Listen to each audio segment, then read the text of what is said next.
Look, hello everyone. My name's Andrew Beveridge. For those of you I haven't met, I'm the Chief Operating Officer with SmartSat, and I'll be doing my best to chair today's session. Apologise for the raspy voice. I've caught the dreaded wintertime lurgy. So I won't be talking too much today, but just to introduce the speakers and do a couple of housekeeping matters. Certainly would like to welcome everyone today to this session, and in doing so, I'd like to acknowledge the traditional custodians of the land and waters where we're meeting across and gathered today, and I pay my respects to their elders past, present and emerging. We've got a great program for you today, another instalment of our PhD program. We've got 4 presentations from members of our PhD cohort. They'll each be presenting about 15 minutes today, and we'll have some time for questions towards the end of their presentation. That'll be followed by a presentation from Hanna Kurniawati about her journey to becoming a SmartSat Chair in Systems Autonomy, Intelligence and Decision Making. As I said, a couple of housekeeping matters before we get underway. Just make sure you've got your microphones on mute. If you have questions or a light bulb moment, something pops into your head, I encourage you to just type that into the chat, and that way at the end of the presentation we'll be able to work our way down through those questions with the speakers, and I'm sure if we don't get to them, the speakers will get that chance to follow up. Also, today's session is being recorded, and we'll be able to circulate a link out to the network after the session has closed. So look, with those housekeeping matters out of the way, I'd like to introduce our first presenter. Jordan Plotnek has a background in cybersecurity, having spent time with Thales, Deloitte and the Royal Australian Air Force prior to commencing his PhD. Jordan commenced his PhD in, I think it was early 2009 with La Trobe University before transitioning across to UniSA following his supervisor, Professor Jill Slay. During his time there, he's also supported SmartSat on a couple of other projects that looked at taxonomy for space systems resilience, which we published as a white paper. Jordan is one of our recent graduates and is now a senior lecturer and space security researcher with UniSA. And I didn't realise, but have since, Jordan is quite the artist. And I suspect, Jordan, maybe you're spending some more time doing a bit of that work now your PhD is finished. But Jordan, over to you. We look forward to your presentation today. Thanks very much, Andrew. And yeah, I have actually been able to spend a little bit more time painting, so that's been great. Let me just share my screen. Is that coming through all right? Yeah, that looks good. Excellent. So good morning, everyone. Thanks for the intro, Andrew. It's great to be here. My name is Dr. Jordan Plotnek, and I'm with the University of South Australia. I research space system security and resilience. And today I've got the privilege to come here and talk to everyone about my career journey leading to SmartSat, what I did with SmartSat and my PhD, and then where I have been since. Now, I only recently submitted my PhD in December last year, so I'm relatively fresh, but there is some things I'd like to share that has changed since I actually submitted. So just starting with my background, so pre-SmartSat, I started uni in 2010 at Swinburne University in Melbourne. I did a Bachelor of Engineering in telecommunications and electronics engineering. And that was great, but halfway through I was actually I got a defense scholarship. So part of that was to join the Air Force, and I had an internship in the middle. So in 2012 I did an internship with Defense Science and Technology Group, where I was actually looking at aircraft fatigue samples. So we're getting little pieces from crashed aircraft or otherwise, and basically doing air crash investigations, trying to figure out root cause analysis and also trying to predict our maintenance life cycles based on metal wear and tear. So that was really interesting. But after that, I went into the Air Force full-time in 2013. And I actually started off doing maintenance operations where I was working on our maritime patrol aircraft, and I got to do some interesting deployments with them. But I was quickly found out for having a minor in cybersecurity as part of my engineering degree, and I was put straight into the cyber warfare unit. So Most of my time in the Air Force I was spent with 462 Squadron, which is the cyber warfare unit in the Air Force. And I did a lot of really interesting stuff there. But probably my biggest claim to fame while I was in the Air Force was that I actually led the Air Force's first cyber deployment to the Middle East. And that was in 2016. So that was it was incredibly stressful, but there was a lot of really interesting learning experiences from that. And I promptly took that to industry. So 2017, I discharged from the full-time Air Force and I stayed a reservist until 2020. But I went to Deloitte full-time from 2017. So at Deloitte, I was in the national cybersecurity team, and I actually moved away from the aerospace work that I'd been doing and more into the critical infrastructure space. So I didn't do any work with space clients back then, but I was working with mining and other utilities like water and power. And some of that work I had done in the Air Force too. So there was a bit of the solidifying of my interest in critical infrastructure in general. Once I sort of realized that that was the direction I wanted to head, in 2018, I left Deloitte and I joined Thales, where they pretty much work exclusively with critical infrastructure. And I was the lead security architect there for the civil military air traffic control system. Now, this was part of the One Sky program, which is quite a big body of work. And actually, the air traffic management system that I was doing the security risk for covers 11% of Earth's atmosphere. So it was quite a task, but it was very interesting work. And while I was there, the opportunity came up to start my PhD. So I actually started my PhD not with SmartSat. I started doing it in electrical engineering. I was looking at the security of the smart grid. And so with Thales, they moved me across to Montreal, Canada, where I started my PhD with La Trobe. I was also doing a double PhD with the University of Concordia, which is based in Montreal. And both of those were being funded. My research with both of those were being funded by Cortex, which is Thales's Center of Research and Technology for Artificial Intelligence Expertise. So my PhD started off looking at AI, how it's integrated into the smart grid, and how we can look at the security of electrical infrastructure. Very different to what I ended up doing in 2020, which 2020, a number of things happened, which caused me to change course. COVID hit for one, which I think disrupted everyone, but I was in Canada at the time, and so that hit me quite hard. And the other thing that happened in 2020 was the launch of, or around that time, was the launch of the US Space Force and a number of other movements in the space sector.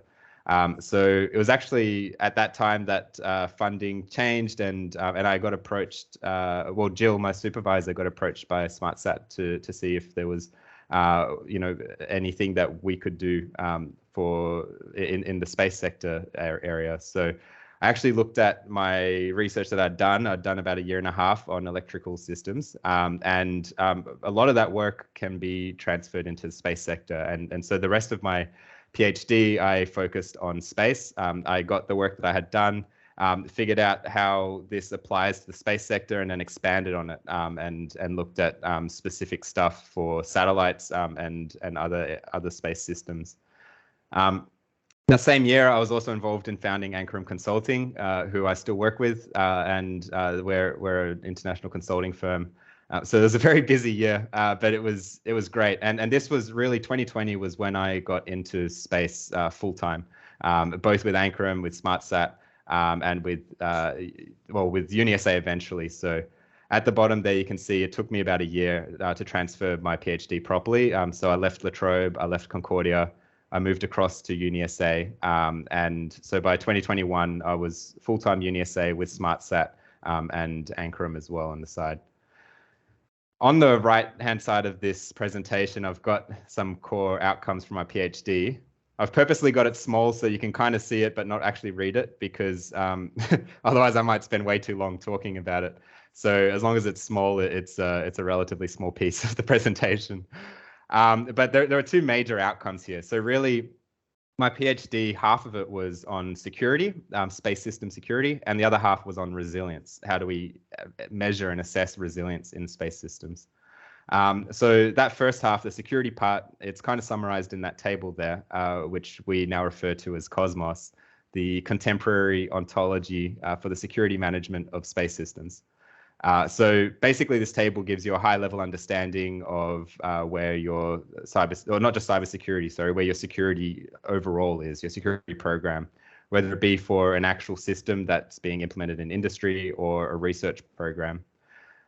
So along the top there, you can kind of see the segments. I know they're small, but I think you can kind of see them there. The three on the right-hand side will be nothing new to anyone on this call. You got the ground segment, the space segment, and the communications segment. But two new segments sort of came out of my research, which was quite interesting. There was the human segment and the governance segment. Now, this is from a security perspective. So the human segment isn't the same as the user segment, which we often refer to. It's really about the actual humans, both in your organization or anyone that's involved in the system, really, the maintenance or the design, as well as the actual threats to humans. So from a security perspective, this means that we're looking at insider threat, so how humans in the loop can cause damage to the system, but also damage that can be caused to the humans, especially when we're considering something like human spaceflight. And then the final piece there is the governance, which was the understanding of how you manage the system and how you manage space systems in general. So that includes your legal and regulatory frameworks. It also includes things like supply chain assurance and any other processes and procedures that are used to ensure that the other four segments are properly secured. And then along the rows, just quickly, these are the high-level threat categories. So when we're talking about these segments and we're talking about securing these segments, we need to have an understanding of what we're securing them against. And so by putting in this table, you can see that we've got non-malicious threats, things like solar flares or space junk. You've got cyber threats. You've got electromagnetic threats like electromagnetic pulse weapons and jamming, spoofing, lasers. And then finally, your kinetic threats like anti-satellite missiles, but also something as simple as an armed holdup of the ground station or something like that. So that's the COSMOS framework, which was one of the major outcomes of my research. And then the other one, which I'm just going to touch on, probably even lighter than that, is the resilience cycle, which you can see at the bottom there. This is just one piece. It's actually an entire framework for how to assess it, but this gives an understanding of how a space system responds to an incident, whether it be cyber or otherwise. So you've got your system functionality that just at the high level, and you can see it's got this dip in the middle, and then it continues. So that is really when you start your resilience cycle, you're looking for threats. So this is the anticipate function along the bottom. It continues throughout the entire process. Even when you've got this dip in your functionality, you need to be monitoring your system and maintaining awareness of what's going on for you to be able to respond proactively to threats. And then the cycle itself starts when a threat's detected. So this is T0 at the very start. You have a period of time to react to that threat, and then you're thrown into survival mode, which is when you're actively combating an attack or an active incident that's occurring. And so being able to withstand that and curtail it to the point that you've contained that threat, which then leads you into your plateau in the middle, your sustainment phase. And this is sustaining your core operations. So even with reduced overall functionality, you need to maintain the most critical aspects of the system to keep it up and running. Things like maintaining control of the spacecraft, for example. And then finally, you've got your bounce back, which is your recovery phase, and then adaptation, which is incorporating any lessons learned. And any extra threat intelligence. I won't spend much longer on that. I hope I didn't put anyone to sleep. But that's the research that I did with SmartSat, and that was effectively my PhD, which I just submitted. So that brings us into this year, 2023, and what have I been doing since SmartSat? So I thought not much would change, and what it looks like on the screen, it doesn't look like that much has changed. I'm still a lead partner for critical infrastructure at Anchor Consulting. I'm still doing executive management and a member of the board of directors there. We're still helping our space clients with their security governance. And I'm also maintaining that critical infrastructure role where I'm looking beyond just the space sector at other critical infrastructure sectors so that I can maintain awareness of different threats that are going on and different solutions and lessons learned in other sectors, and seeing how they can translate back into the space sector, and vice versa. So that hasn't changed. But what has changed with the university is I've gone from being a PhD student to a senior lecturer. So now, instead of just doing my PhD, I'm continuing that research, as well as doing some extra research, which is quite interesting. There it's socio-technical resilience. I've got it written on the slides. But what that means is that resilience cycle I just walked you through, that's pretty much an engineering perspective that gives you an understanding of the system itself. But when we're talking about critical infrastructure, which includes space, it's critical because it has an impact to society. So socio-technical resilience, some of the work we're doing at the uni is looking at the broader impacts of these things. And when we're looking at the engineering resilience life cycle, how does this then have a flow-on effect into society, and how can that be managed and taken into account? So that's been cool. It's been cool to actually take the research that I've done and expand on it. But on top of that, I'm also supervising PhD students and master's students now. So if anyone here has a cybersecurity component, feel free to hit me up. I'll be happy to get involved. And then the last piece with the university, I'm teaching it now. So I'm teaching cybersecurity to undergrad and master's students.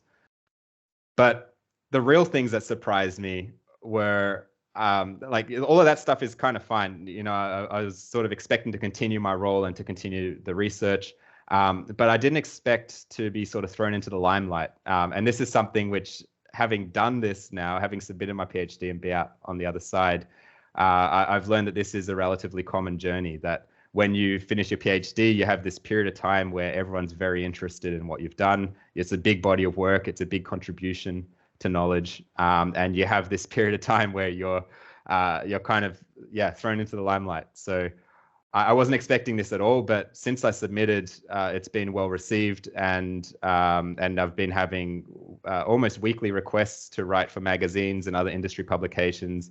I've got editorials in there and articles. I've been on a few podcasts. I've had invitations to co-write research papers with people who I'd previously referenced and kind of looked up to, and now suddenly I'm writing papers with them. I've had a number of invitations to speak at conferences. I've been on panels.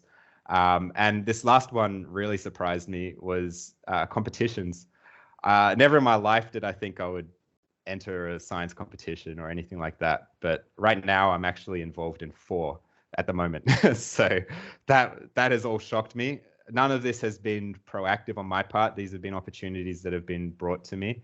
And of course you can't say no to these things. So this has been my post PhD life, and it has been surprising, because you think that the PhD is the big body of work, and you submit and you're going to have all this extra time, and some counts I do, but on the other hand, I'm actually more busy than what I was. There's a lot more going on, and a lot of other interesting things happening. I guess it feels like the guardrails have been taken away. So just some final words.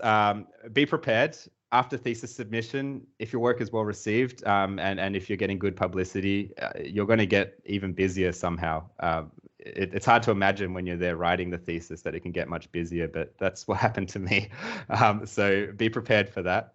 I'd say because of that, take your time to learn the research process while you're doing it, while it's your core role, is to understand how to research, understand the work that you're actually doing, really take the time to delve into the papers, because it does become a lot harder on the other end. Work on your public speaking.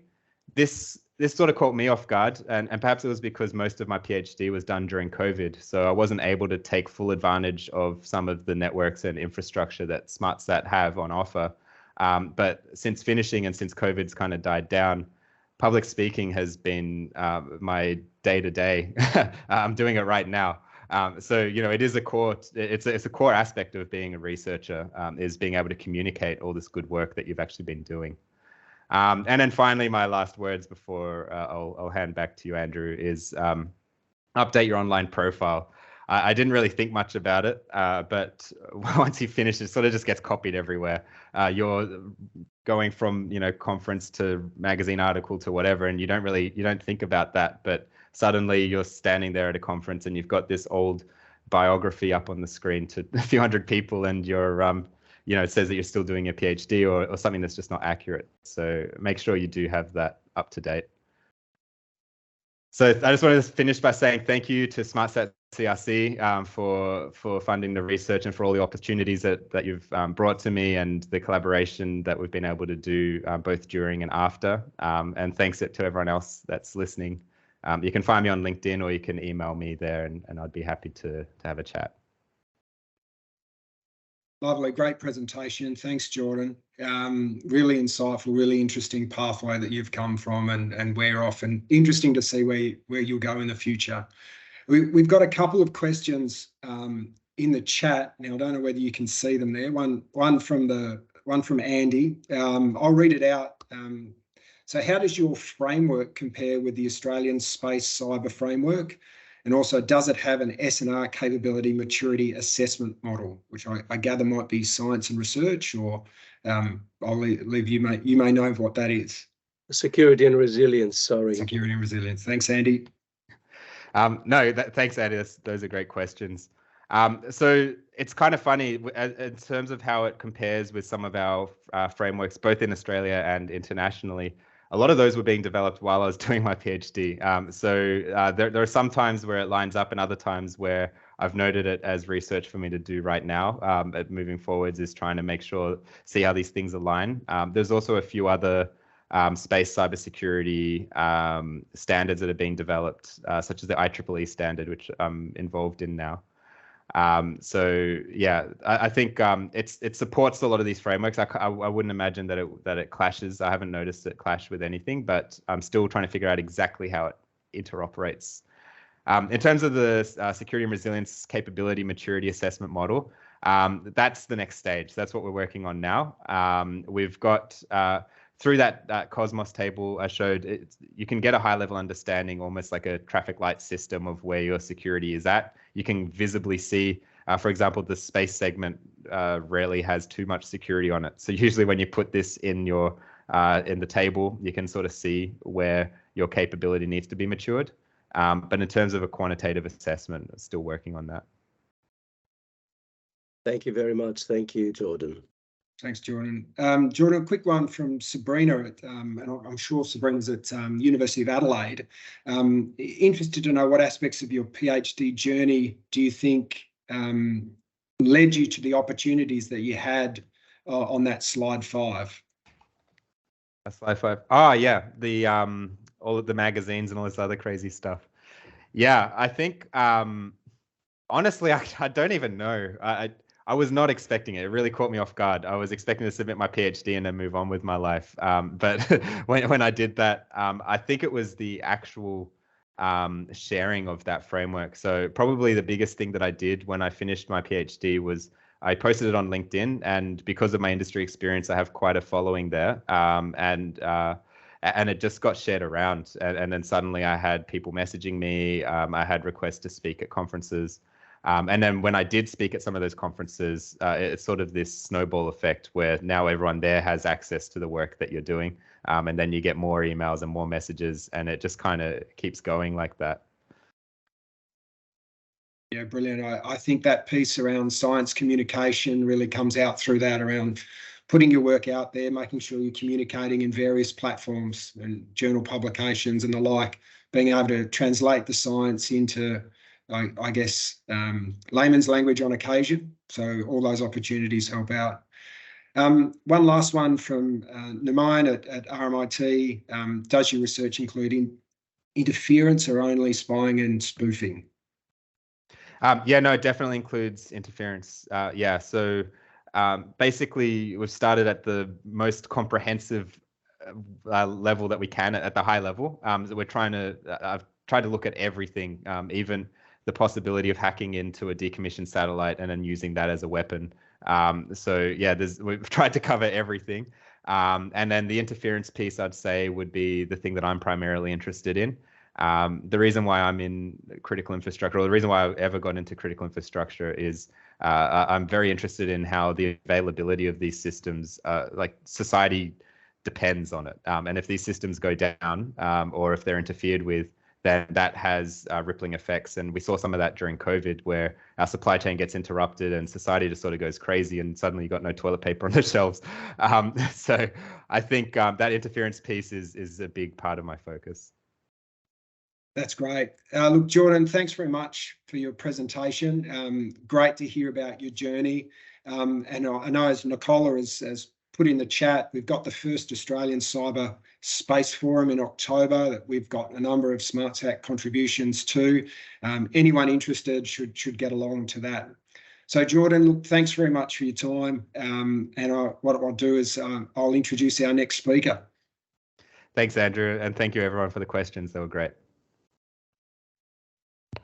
So thanks, Jordan. Our next presenter is Yue Cai. Yue is a current PhD student with the University of Sydney.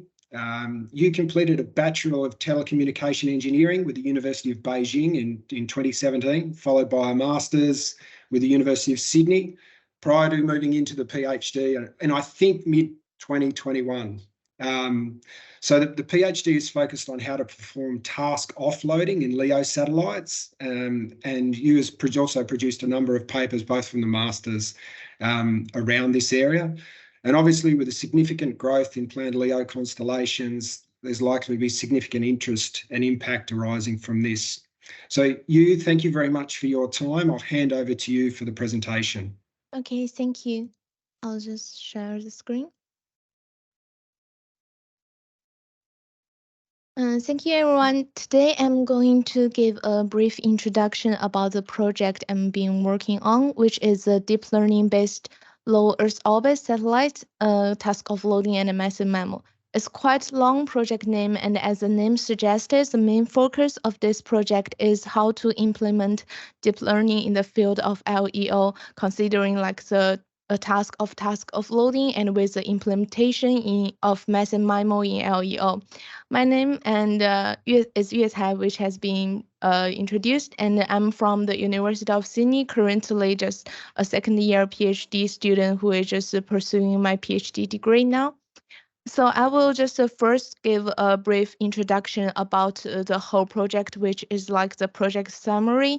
And also after that, I will give the detail of the project, like the system model I formulated and like the problem formation. And I will give a hint of how to solve these problems because I'm currently still working on that. At the end of the presentation, I will just give out the timeline for the whole project. So the first one is the project summary. At the left-hand side, it lists like the goal of this project. It consists of two goals. The first goal is to improve the cooperation ability of LEO, and the second goal is to enabling low latency and high throughput services and automatically allocating resources for different services. For the first goal is that as a large number of LEO exist in sky, and it's quite important for them to have the ability of certain degree of self-control, and because it's impossible for the central control station to like control all the activities of LEO, like how can they offload tasks to their nearby LEOs, or how can they like perform certain tasks together. So they should have the a strong cooperation ability, and it's quite important to achieve so. And the second goal is, like I mentioned, a low latency and high throughput service. The second one, like high throughput service, is quite like commonly considered, but the first one, like the low latency, is quite hard to be achieved with the LEO only system, as even though it's like a low Earth orbit satellite, it's still far away from the user or like the base station. So for the low latency requirements of several services is quite hard to achieve. For example, there are like three types of currently widely considered services in 5G, like the enhanced mobile broadband and like the ultra reliable low latency communication and the massive MIMO, massive machine type communication, where the URLC usually require low latency and high reliability. The latency requirement is usually within 1 millisecond, so it's quite hard for LEO to achieve it, as a trip from the user to the LEO is already exceed like 1 millisecond, so it's quite hard. And I will just give a brief introduction about my supervisor on the right-hand side. I'm currently supervised by 3 supervisors. My chair supervisor is Professor Yonghua Li, and the second supervisor is Professor Branka Versit, and the third supervisor is Professor Peng Cheng. They really helped me a lot through my the journey now, and I meet with them once a week. So for this project, it has many difficulties. Like the first most significant difficulty is that how to perform task offloading in massive MIMO. As in massive MIMO in LEO is quite different from that in the base station, as due to the limited space of LEO itself. For example, it's quite easy to achieve the space diversity in the massive MIMO base station, but it's not possible to achieve that in massive MIMO LEO system. And also how to model the channel model and how to perform task offloading is quite difficult. The second difficulty is about how to acquire the information of channel state. The channel state information usually has 2 types of channel state information. The first one is an instantaneous one, and the second one is a statistical one. For the instantaneous one, it is quite hard to be acquired because of the long distance, and when the satellite receives the information, it will be outdated and cannot, because the channel might change significantly from one period to another. So it's quite difficult to achieve that. Several researchers use the statistical channel state information instead, but however, the statistical one cannot compare with the instantaneous one. It has many limitations, and some papers just use to predict the next channel state using the previous acquired information. It's also a quite difficult problem as how to acquire the channel state information.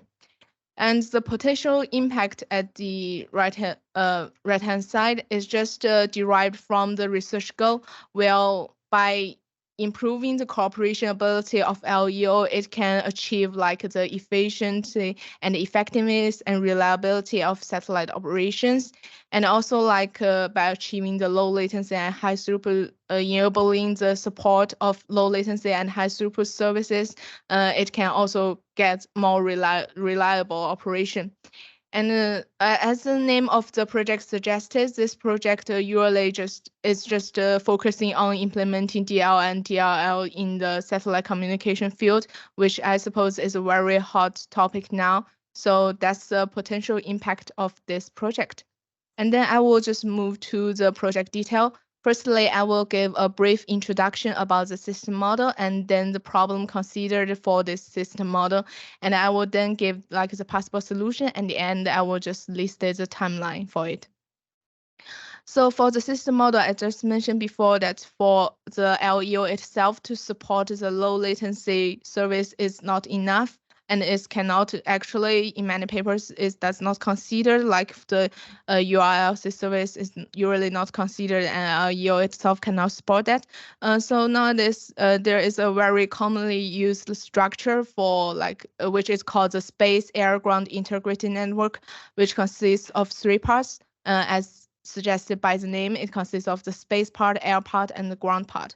For the space part, in this project, we only consider the LEO network and constellation, which the LEO satellite interconnected with each other and can just transmit the file to other LEOs, and also a GEO backbone that can control some the collision between LEO and maybe just transfer the file from the base station to the LEO, and it's like a central control system. So it's the general space segment. And for the air segment, I only listed here is the hyper airplane station, which is an airplane that can float it in the air and can communicate with users or even offload tasks. Another very I didn't list here, another very commonly considered air segment is a manned air vehicle. The reason I didn't list it in my system model is that it's quite, it has many disadvantages, it can only float in, it needs frequently reach it need to be frequently recharged, and also the trajectory planning of the UAV is quite a difficult problem, and many papers just focus on that and quite difficult to be solved. So I only consider like the long-lasting HAPS here as the air segment.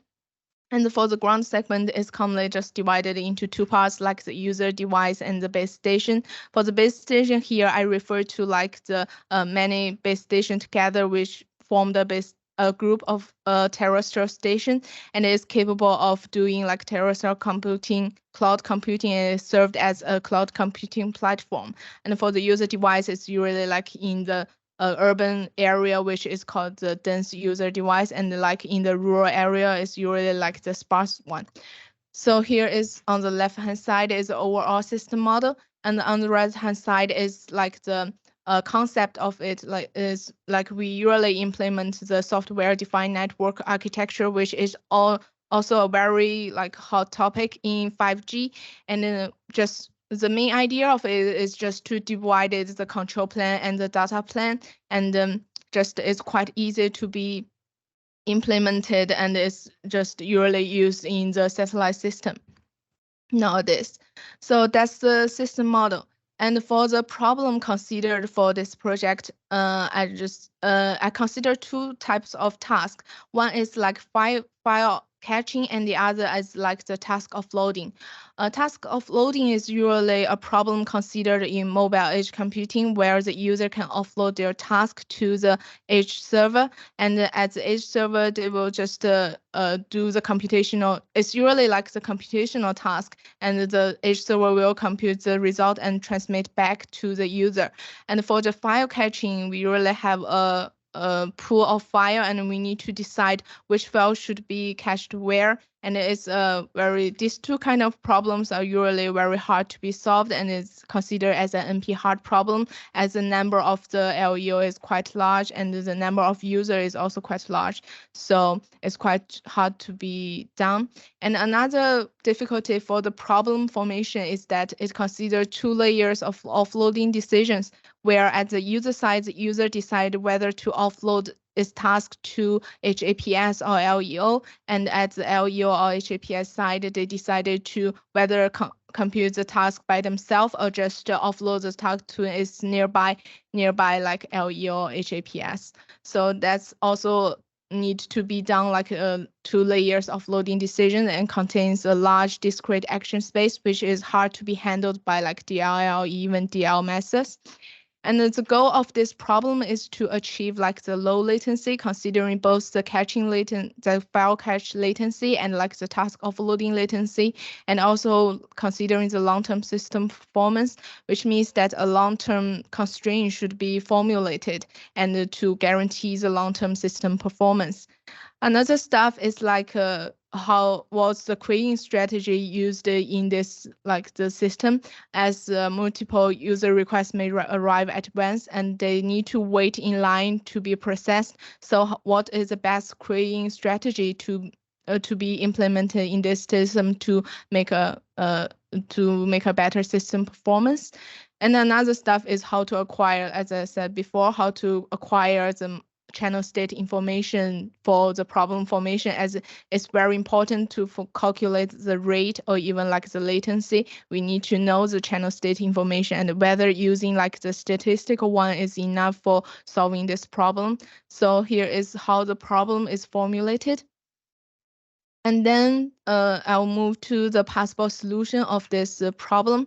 The possible solution, firstly, we just want to have a distributed control instead of only having the central control like the GEO. We need to let LEO themselves to have some certain degree of intelligence.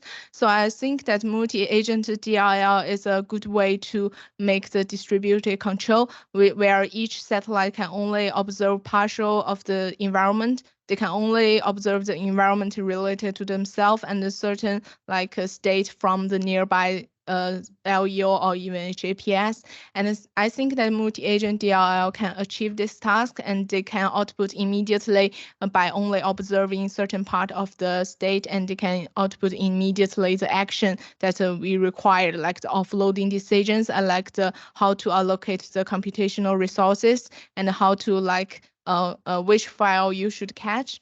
And that's a multi-agent DLL. However, it had many disadvantages, like it's hard for it to converge, and it's really depends because they like need to train a very large network, and it may make hard to be trained, or even the results may not be good, and it cannot be theoretically proved that this algorithm can just like converge.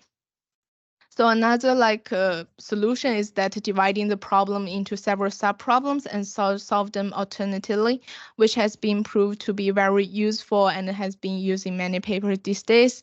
It's like because we consider two tasks, like the file caching and the task offloading, it's naturally to just divide them into two sub-problems, but we also need to solve them alternatively, as they can just with knowledge of one side, and then just try to solve the problem at the other side, and by trying solve them alternatively, we can get a final result, and which is also very good.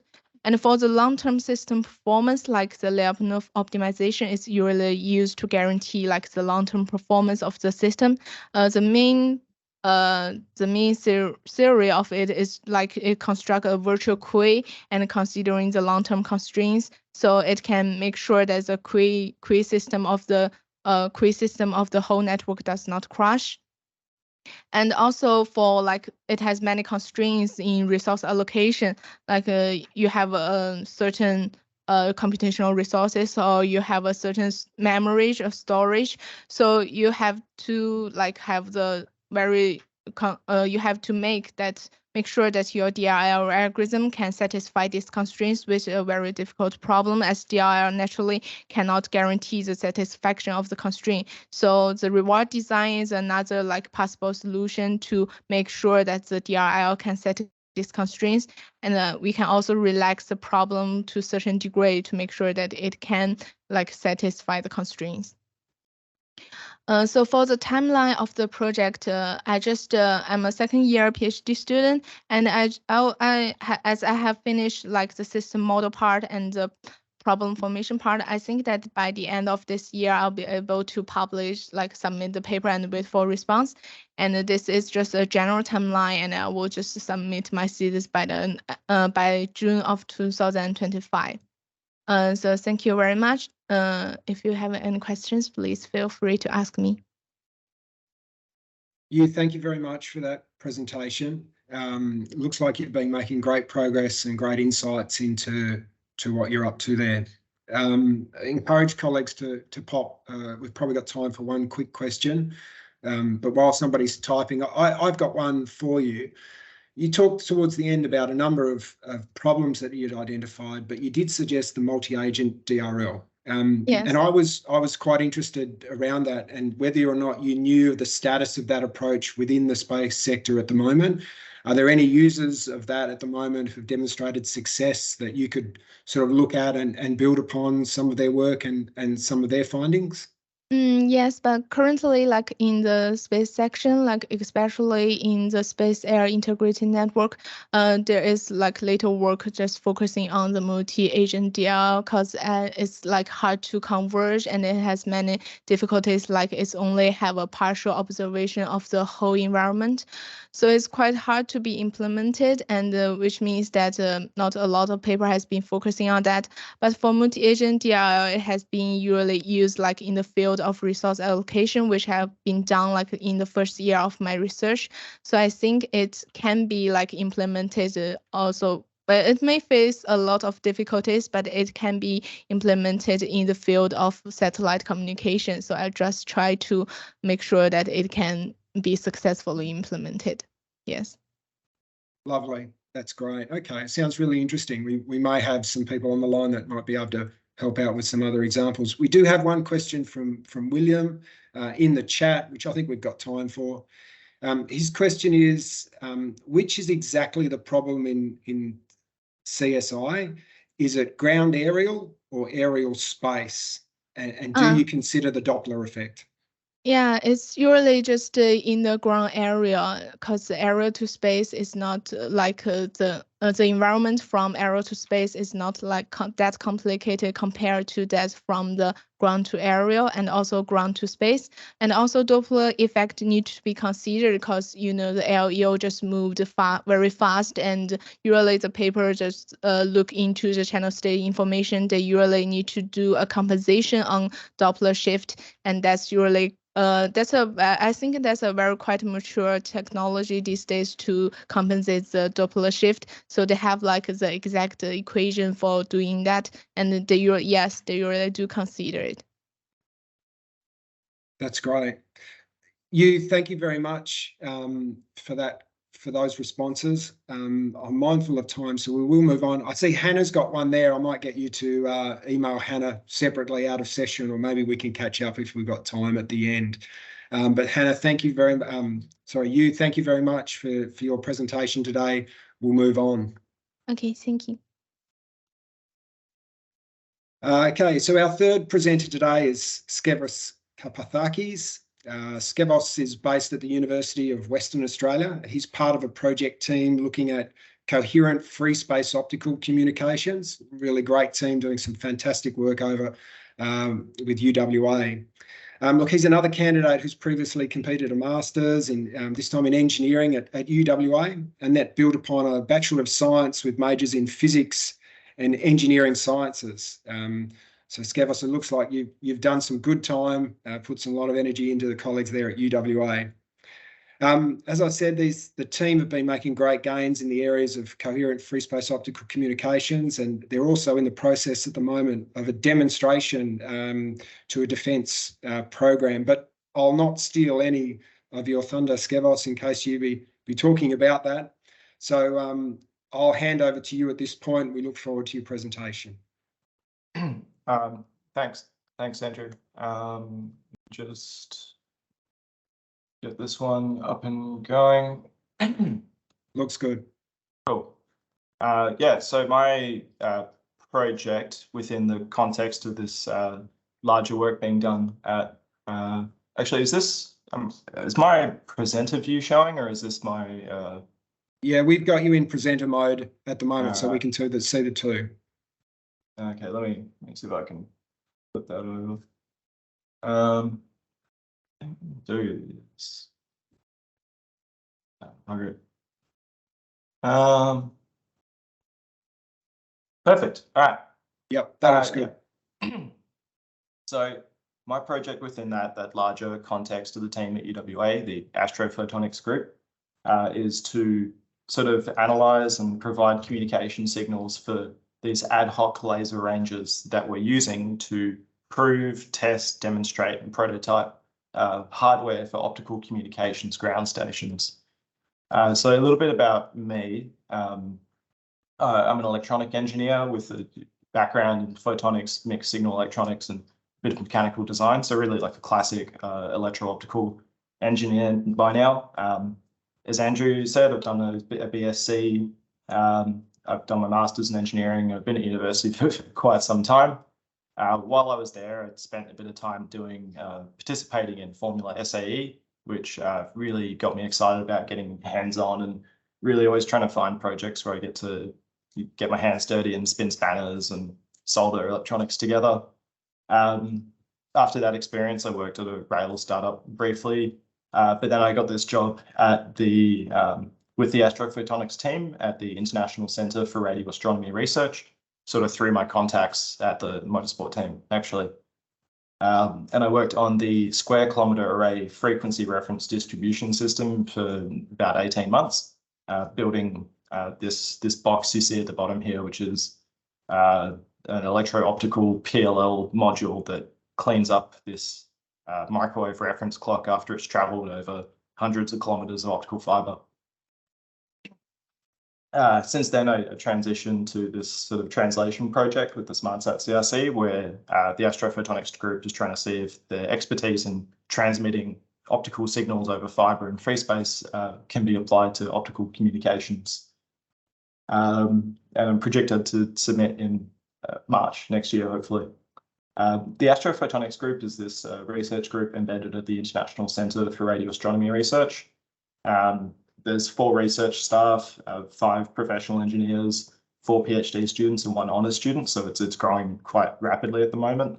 And they have sort of multi-million-dollar projects with the Square Kilometre Array organisation, SmartSat CRC, and as Andrew pointed out, there's projects with Defence, and we've done some work for the Australian Space Agency before as well. So the goals of my project are to demonstrate communications capability on prototype optical ground station hardware, particularly with the focus on coherent communications, because once you go optical, having coherent communications kind of promises the full advantage of the bandwidth available to optical beams. And a lot of my work is in showing the relevance of retro-reflected links, which you can establish on an ad hoc basis to be actual proxies for space communications, and showing the statistics of these links are similar. There's also a small bit on investigating phase noise suppression. So that's really the bread and butter of what astrophotonics has done previously, is suppressing time of flight variation in fiber and free space, which can be used to enhance like clock transfer, which is useful for position navigation, timing, and tests of fundamental physics. Western Australia is also just a great location for future optical communications ground stations. It's got probably the lowest level of cloud cover in the country, especially up in sort of central northwest area where there's it's just a big expanse. I've got this great supervisory team. There's the astrophotonics team leader, Sasha Shedaway, who's been involved in radio telescopes for a very long time, has worked on gravitational wave instrumentation, and now he's really, I think, doing a great job with all this communications work. David Gozard also worked in radio astronomy instrumentation, doing long distance frequency reference transfer, and now has some great projects going in quantum key distribution and investigating quantum key distribution and what we can do with these ground stations. Brett Nenner is also part of my supervisory team and has a wealth of experience in free space laser transmission through the atmosphere, especially in a maritime context, transmitting over bodies of water and the sort of peculiarities that emerge with that. I've also got Gottfried Lehner, who's I think is or was a project director with the CRC and is a communications engineer.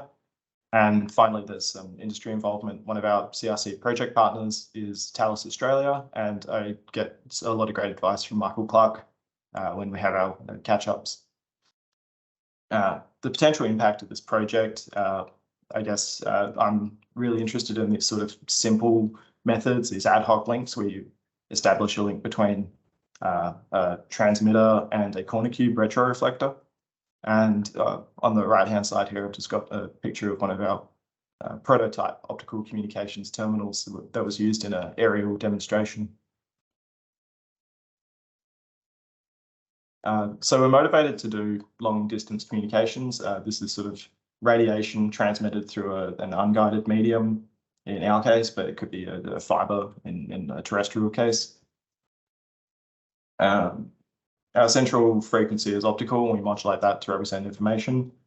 And the problem is you can't lay cables to space, so all satellite communications are free space communications. But these unguided beams diffract and they spread out, and they can potentially interfere, which means interfering beams have to be sent on different channels with different wavelengths. And there's only a limited amount of spectrum that people can use in a given space. So this gives rise to a bottleneck. Stakeholders want higher data rates, smaller payloads, and no spectrum licensing fees.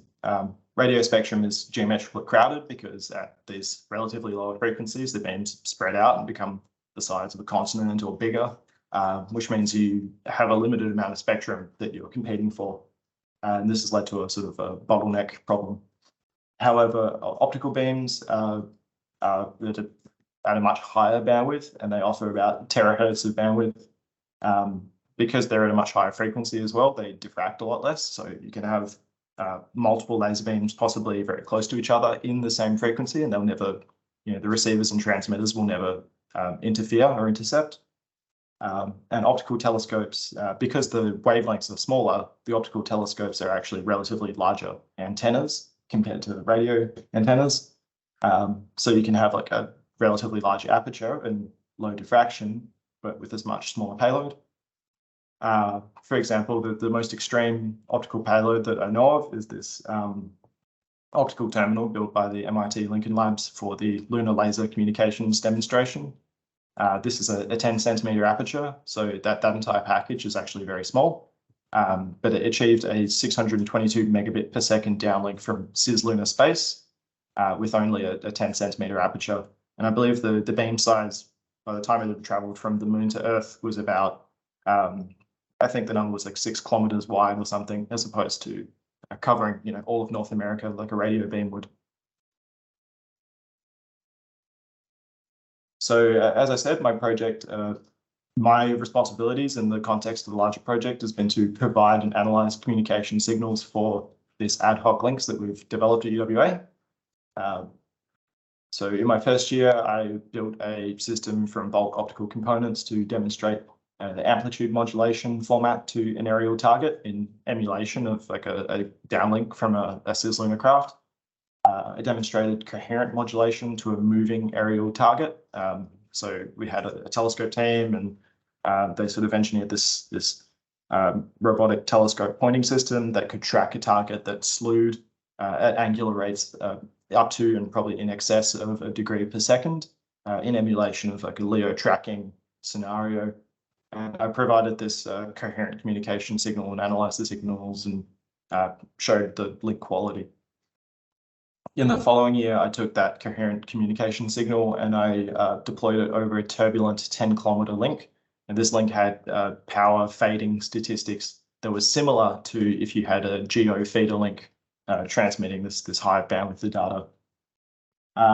So I'm going to spend sort of the final year of my thesis demonstrating some wavefront correction equipment. Traditionally, wavefront correction is this technique that we've inherited from optical astronomy, where you can use a deformable mirror to correct for twinkling in the atmosphere. We're interested in these sort of emerging technologies that are mechanically passive and don't use deformable mirrors, but use these solid state kind of free space optical components that can decompose light into many modes and then recombine them in fiber. And I should also be writing up my thesis this year. I also just generally provide a lot of engineering support to the team. So I do a lot of electronic and mechanical design. I write software for some of the equipment that I use and some of the telescope pointing systems. And most recently, I've made a dome spin, which is quite exciting. I wrote a lot of reports and I've provided some supervision to students in the team. So in that first year, there was this amplitude modulation demonstration. Amplitude modulation is when you have just a light being blinked on and off. So you'll either see a pulse of light or you won't, and that is a symbol. And in this very simple implementation, a symbol is either a 1 or a 0. So you only get 1 bit per symbol. While you only control amplitude, you can do other things, like you can play around with where the symbols are placed in time and get them to represent more bits per symbol, so you get more bits per photon. However, this sort of reduces data rate, but makes the system more photon efficient, and only light intensity is measured. This can pretty much go as fast as your sampling electronics can go. So we have line rates on the order of megabits per second to tens of gigabits per second. So this was sort of the first part of my PhD, was building a amplitude modulation demonstration from bulk optical components, which I tested and verified over a lab scale free space link. And the concept here is that this telescope on the left-hand side is your ground station, and the telescope on the right-hand side is your spacecraft, and you can transmit from one end and receive on the other end and reliably get data across. We then took this to an aerial link that looked something like this. Instead of having a terminal on your aerial payload, that's quite difficult, and you need something like a tether to provide power to it. we use a corner cube retro reflector, which I've got in the schematic there as this sort of weird angle cube thing. In this scenario, you have your transmit and receive in the same location, plugged into your ground station, and you have an optical fiber device called a circulator that sends the signals either forwards or backwards and isolates them from each other. The rest of this terminal has a whole wealth of pointing systems. There's a visible beacon and a visible camera and a whole computer vision system that can sort of find the drone from just a GPS reference and then lock onto it, center on it. And then beyond that, there's this pointing system in infrared that uses a fast steering mirror to correct for fast fluctuations. So we did this demonstration and everything worked, and that was great. And we got a publication out of that. This was followed up by trying to achieve much faster speeds. This was done at probably 50 megabits per second. But the real advantage with optical communications is that there's so much bandwidth. Like, we're talking about terahertz. So it was desirable to move to coherent communications, which is sort of the main focus of the larger project. So coherent communications works with a laser in the receiver. So instead of just receiving the laser beam into your telescope and beating it on a photodetector, you have a second laser at that photodetector that then coherently interferes with the incoming laser beam. And this makes you sensitive to both amplitude and phase, which means you now have a two-dimensional space to put your symbols in. So your symbols are now these phasors in 2D space that can give you multiple bits per symbol. And it lets you discriminate between wavelength and polarization, allowing you to have different kinds of multiplexing. So I took that and put it on the drone link again, but this time the drone was slewing. So we got to test the tracking systems as well as the communication system. And that worked, and that was great. We got a publication out of that. And we're sort of getting closer to a real like satellite style link.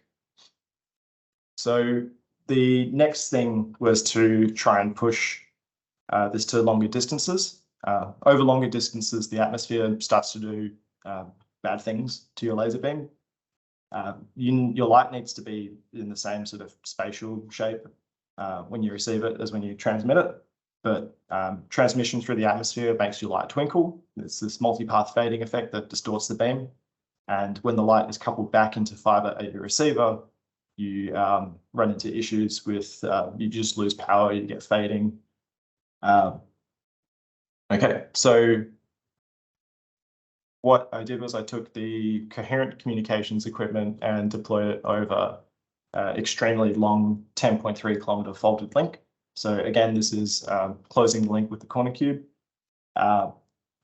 It worked once we really tuned in the pointing systems, and we got to do some demonstration over about 52 channels. So each channel was about 100 gigabits per second. So we had maybe 5 terabit per second transmission over an evening, which was quite interesting.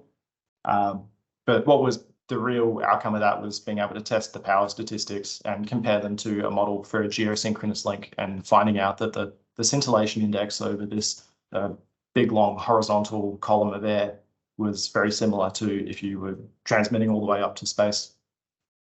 And we got a publication out of that, which was great. But we found that using just a fast steering mirror didn't quite work at this distance. So we're looking at these higher order stabilization equipments now. For example, this MPLC system from Kai Labs, which is a commercial device that decomposes the distorted wave into many outputs that can then be coherently combined, which is a technique similar to RF beamforming. So we're kind of doing like an optical beamforming with this in an attempt to steer away from these mechanically active adaptive optics systems. So I'm kind of working on this in the lab now. In the next few months, I might take it onto a free space link and see how this performs compared to previous demonstrations with only a fast steering mirror. And then I'm just wrapping up my thesis and kind of spending a lot of time in the lab. I plan to do a PhD by publication. based on those previous results, in addition to some other stuff that would make up some framing chapters. I'm also just kind of practicing honing my skills as an electrical engineer, because I haven't had a lot of opportunities to do as much, say, electronics development as I have in the past. So I'm using a bit more of my free time to work on that kind of stuff, but also get into software a bit, make GUIs to control all this equipment that I've gained expertise with, so that when I go, the equipment is still usable by the rest of the team. And this is this GUI down the bottom is the sort of thing I might take to the demonstration in a month's time to show off free space optical comms. And that's it. Thanks for watching. That's great. Thanks very much, Skevos. Really interesting work, great work that the team are doing over there, and it's certainly being picked up and noticed. We've probably got time for a quick question. I know there's some laser people on the call. Here's one of them in the chat, a question from Craig. His question is, what atmospheric refraction correction models will you use for the 1.5 pointing to space? Yeah, so for pointing to space, it depends if we'll be doing one of these coherent demonstrations, or if we'd be doing direct detection, because currently we don't have access to any optical payloads in space. There's not that many, really. It's a very new technology. So if there's a if we're receiving from some kind of just an amplitude modulated payload, we'll only need some kind of pointing system, so a fast steering mirror and an infrared camera to track the beam and couple it into either multimode fiber or just onto a free space detector. But I guess for a coherent downlink, which is probably a bit further off in the future, there aren't. I think there's only a couple of coherent things out there. Maybe just NASA T-Bird, I think. We'll probably need some kind of higher order correction model, some kind of AO, or hopefully some kind of passive AO. Thanks, Greg. That's great. Cool. We haven't got any more. Go, Skevos. You were going to say? Oh no, that was I was just going to say thanks for the presentation, and yeah, just no. That's great. Thank you, Skevos. I think we'll look to move on there. If anyone's got any other questions, do encourage colleagues to reach out to introduce yourselves and follow up with questions. We are limited with our time. So we will move on. Skevos, again, thank you very much. Great presentation. And that team, as Skevos alluded to, taking that technology from Perth up to Queensland as part of the Talesman Sabre exercise, which is a large defence exercise bringing together allied forces for very interesting work that happens up there every few years. So really pleased with the uptake and the interest in that area. Look, our fourth presenter today, Kostas, is a PhD candidate in geospatial science with RMIT University. Kostas has been quite the nomad, having spent time completing a master's in the Netherlands and another in Greece prior to coming and joining us here in Melbourne with RMIT. Kostas is part of a project team focused on real-time information on wildfire location and intensity.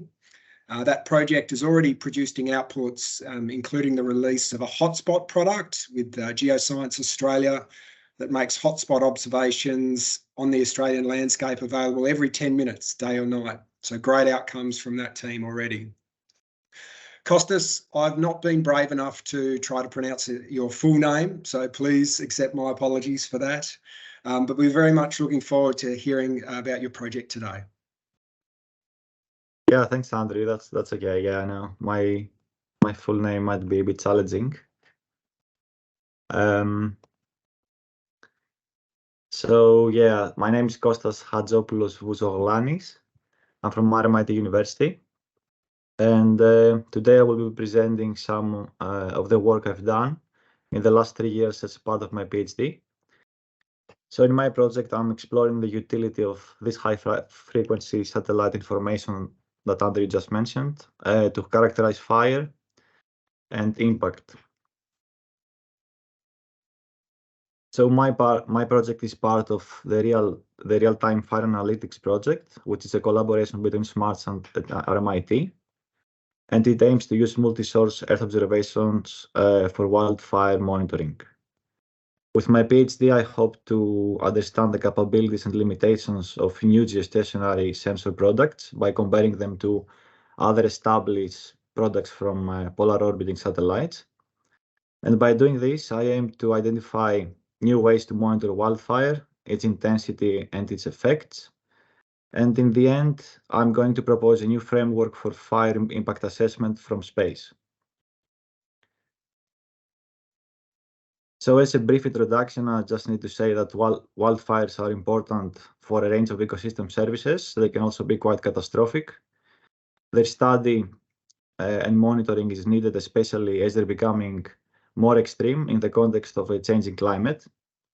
And with remote sensing, we can have information over large spatio-temporal scales regarding fire detection, fire intensity, severity, and recovery. But for my PhD, I will be focusing on fire intensity and severity. So my first paper sums up the work done for my first research question of my PhD, and this is already published in the International Journal of Wildfire. In this paper, we explore the capabilities and limitations of Bright, which is a product developed in RMIT for fire detection that uses the geostationary satellite Himawari. And we compare this product with the established MODIS product during the devastating Black Summer fires. Himawari is a geostationary satellite that is deployed by the Japanese Space Agency. And through its sensor, it's called AHI, it provides full disk scenes every 10 minutes with a spatial resolution of 2 kilometers for the channels that are relevant to the study. So here we focus on the fire intensity metric called fire radiative power, or FRP. And this FRP metric corresponds to the amount of upwelling middle infrared radiation released from a pixel, which includes a fire, and it's measured in megawatts. The key result from this paper can be seen in this scatter plot, where a bright FRP is plotted on the x-axis, and the MODIS FRP is plotted on the y-axis. Each scatter point corresponds to a spatiotemporal pair of hotspots that have been detected by both products. And we can see that the measurements here are in a reasonable agreement with a 0.79 correlation, Pearson's correlation coefficient. And this correlation indicates that the geo-FRP information is comparable to the established LEO product from MODIS. And MODIS have been the go-to active fire product for more than 2 decades now. Therefore, we have a new reliable source of FRP information in a much higher frequency. And this gave us, initial results, gave us a proof of concept and the opportunity to expand the analysis to a larger scale. And this brought us to the second research question, where I expanded the analysis to a whole year of data and to the whole continent of Australia in order to capture some seasonal and regional variations. This work also has been published in the International Journal of Applied Earth Observation and Geoinformation. And here again, I compared Bright to MODIS, but also I included VERSE, which is another well-established polar orbiting sensor product and the potential successor to the MODIS one. So in order to visualize the spatio-temporal patterns that Bright captures over Australia, I used the histogram plot. And what you can see here is the number of Bright hotspots that were observed across time on one axis and across a coordinate on the other. On the left, we can see the north to south progression of the fire across time. A clear break can be observed in the density of hotspots around the Tropic of Capricorn. And here in the north, bright captures the continuous fires in the tropical part of Australia. But then as we progress to the south, and we approach the fire season there, we can see that the first ignitions already are observed around September, and then from mid-October, we can see a rapid spread towards the south until January. We can also see, using this data set, that the fire durations are decreasing for specific latitudes as we go towards Victoria. On the right-hand side here, we have the spread map across longitude this time. And again, we can see a break around 140 degrees. But what's more important is that we can also observe the Black Summer fires here and how they progressed from east to west, mainly by spreading from New South Wales to Victoria. And now if we do the same visualization for the other two products, we can see that the patterns between the three are fairly similar, with bright in the left, modest the center, and verse on the right. So again, back to the hotspot pairing comparisons, we can see that bright is strongly correlated with modest and verse. The bias in here is attributed to the higher sensitivity of the polar orbiting sensors that is caused by the higher spatial resolution, with MODIS offering data with 1 kilometer resolution and VERST with 375 meters. Another way to summarize the complete dataset is by plotting them as an average diurnal cycle over a predefined period.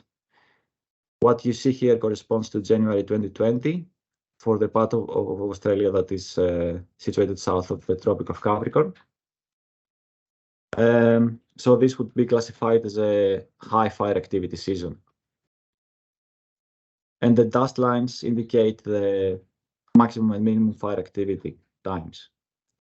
So the first impressions we get from these plots is the difference in the diurnal detail between the near continuous bright and the other two products. These results demonstrate the completeness of the information and allow us to quantify the added value of bright.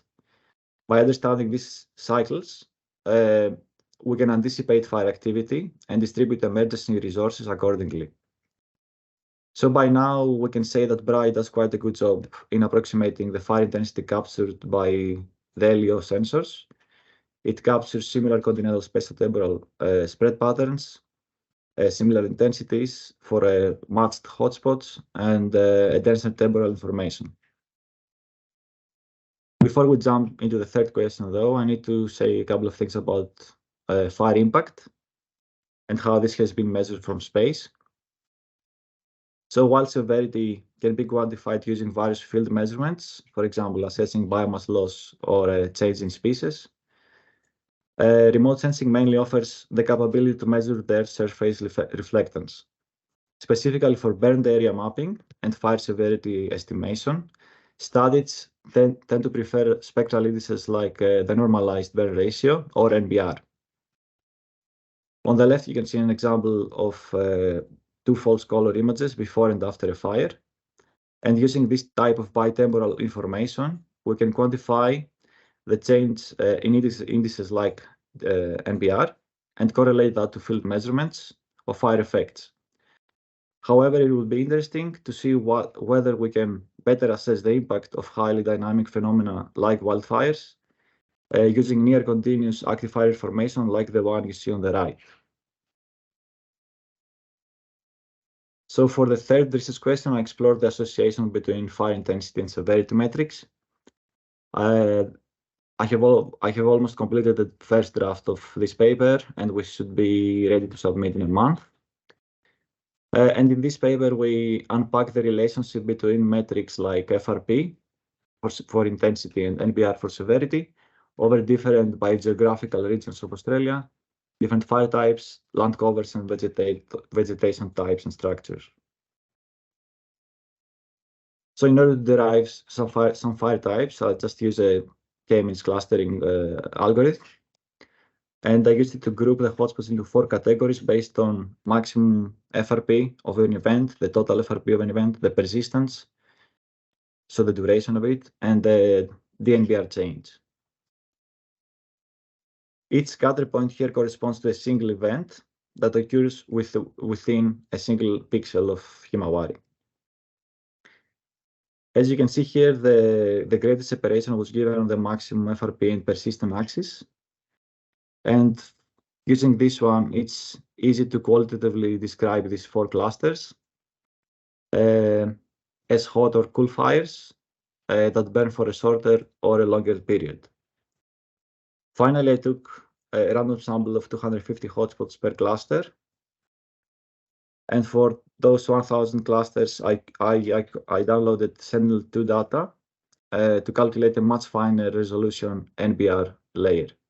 Sentinel-2 is a polar orbiting satellite with a multispectral sensor that has a spatial resolution of 20 meters and a revisit time of around 5 days. So when we test the correlation of maximum FRP with DNBR from Sentinel-2 at the top graph, we can see that the two are only moderately correlated, and that's only in the case of hot and short fires. At the same time, the DNBR information from Himawari sensor demonstrates even lower correlations. And if we go a bit deeper and combine fire types and vegetation covers, we can see that hotter fires tend to demonstrate a higher correlation with Sentinel-2, mainly for woodlands and open forests. On the other hand, Himawari DNBR shows a strong positive correlation with maximum FRP only in shrublands, and only after more hotspots have been included in the analysis outside of the initial 1,000 samples. So all this analysis leads to the final question of the PhD, where I'm trying to combine these metrics to derive new ones. And here is the conceptual framework for this last part. Through my first two research questions, I explored and assessed the fire intensity information from Bright. And we showed that is in good agreement with other established products. In my third one, I explored the severity metrics and demonstrated that they are mainly weakly correlated for fire intensity. And for the fourth one, I will use some field severity assessment data to train and validate a model that combines all the available data streams. Hopefully, this data will become available through a collaboration with a research team from Charles Darwin University. And I plan to wrap all this work by March 2024 and submit my thesis by then. Thank you very much. Feel free to ask any questions. Lovely. Thanks, Kostas. Really great work you and the team are doing with RMIT and that project. Got a question in the chat from Craig Smith, and I think this relates to, I think it's slide 12 that you had up, and Craig's asking, are you detecting flame temperature, or I think it's hot spot smoke particles in the air?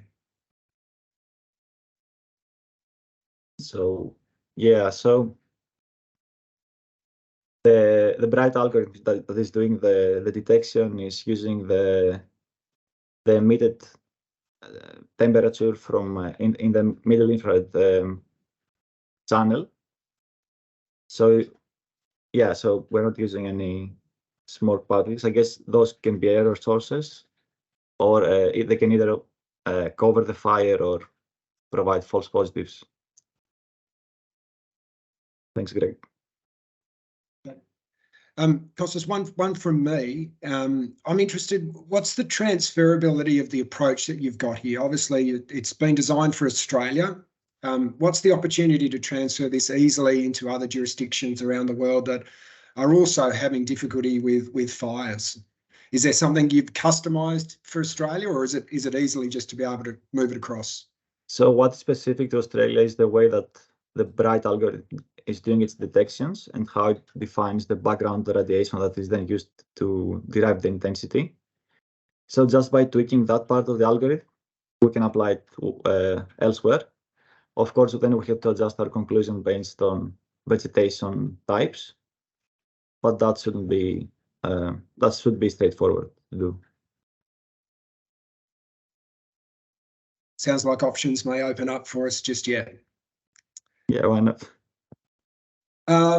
Look, then, thank you. I don't have any more questions in the chat, so and I've answered. You've answered my question. Kostas, thank you very much for your presentation. As I say, great work you and the team are doing for that project. Thank you. Look, I think that brings us to the end of the first 4 presentations, but I encourage you to now stay with us as we transition into, I guess, a mentoring, a knowledge transfer opportunity from one of our research leaders into this network.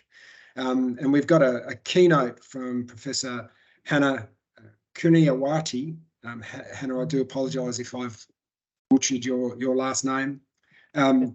But Hanna is a professor at the School of Computing at ANU, and she's also the SmartSat Professorial Chair in Systems Autonomy, Intelligence and Decision Making. Hanna had her undergraduate degree in computer science with the University of Indonesia, followed by a PhD in computer science for work in robot motion and planning from the National University of Singapore. And Hanna, you look like you've continued that study around robot motion and planning, reinforcement of learning throughout your research work. And you're going to be able to now share some of your insights and some of your experiences along your pathway from those, I guess, undergraduate and PhD days to where you are now as one of the professorial chairs for SmartSat. So, Hanna, thank you very much for your time, and we very much look forward to your insights. My pleasure. Thanks, Andrew, for the introduction. And let me try to share my screen. Okay. Let's see. This one. Okay.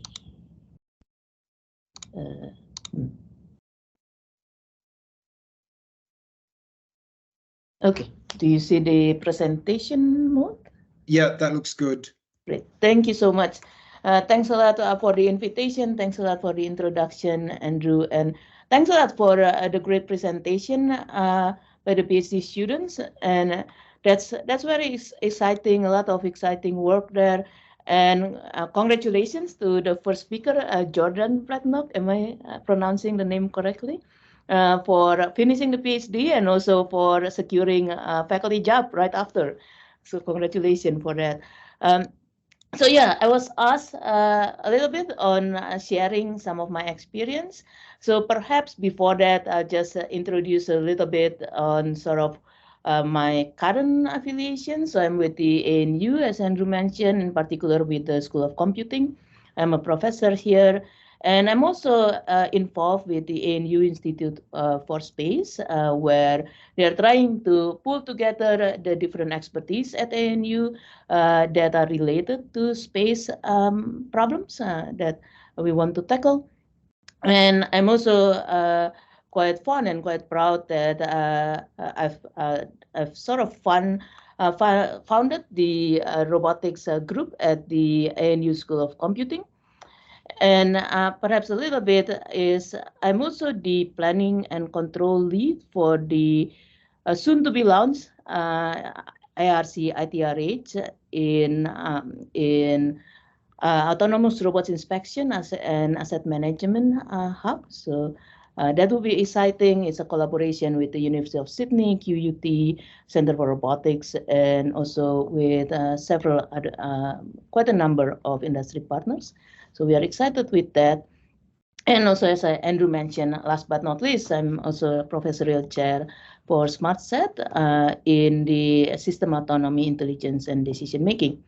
And so I was asked to share these 3 things. So the journey, and then how to successfully navigate, and also how to progress.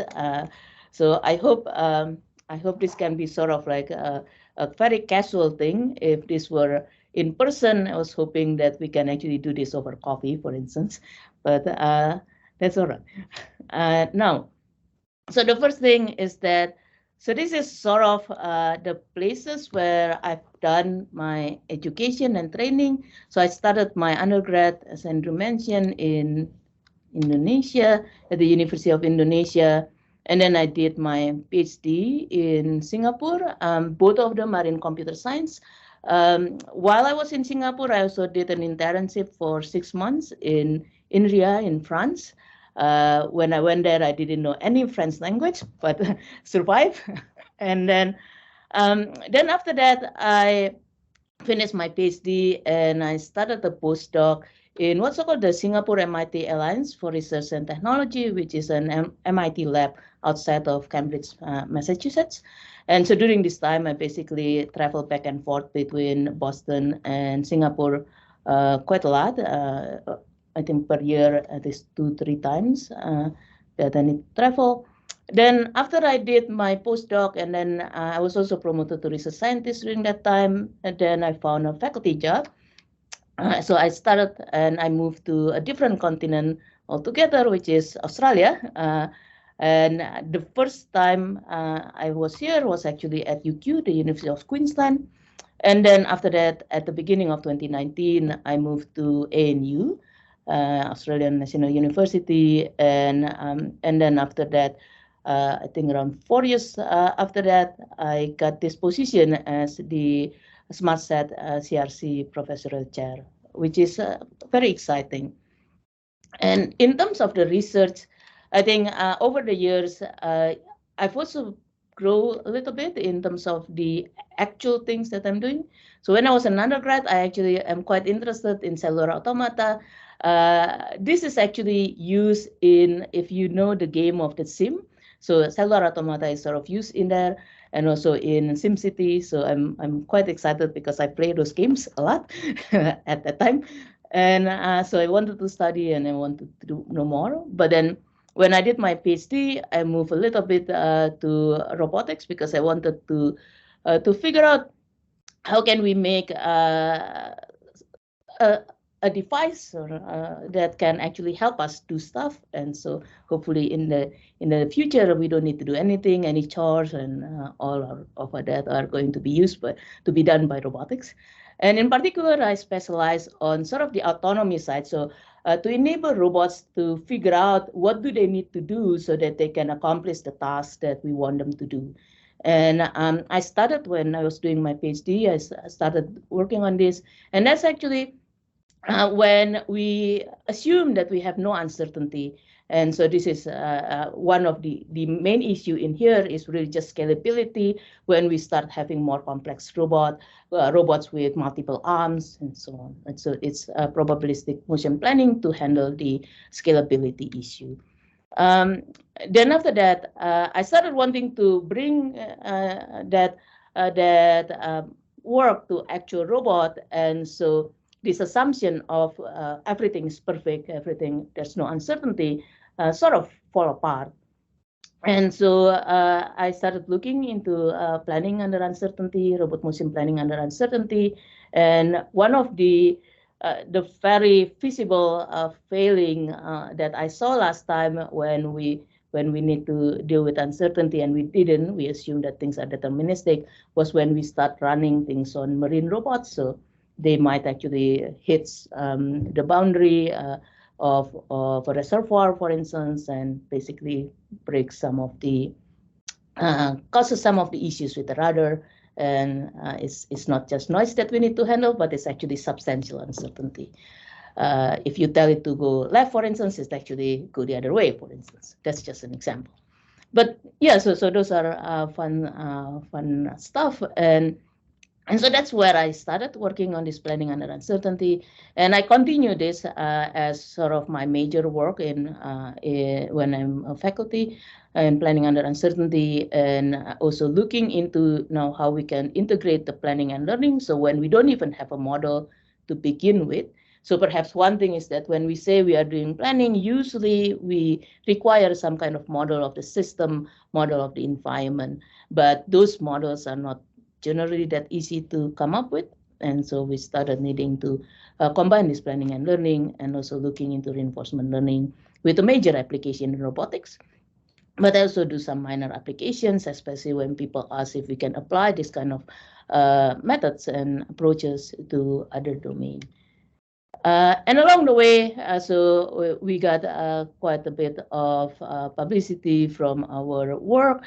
So it's exciting that we got this Test of Time Award for basically work that's considered as pioneering the practicality of partially observed Markov decision process. So how can we handle partial observability in decision making?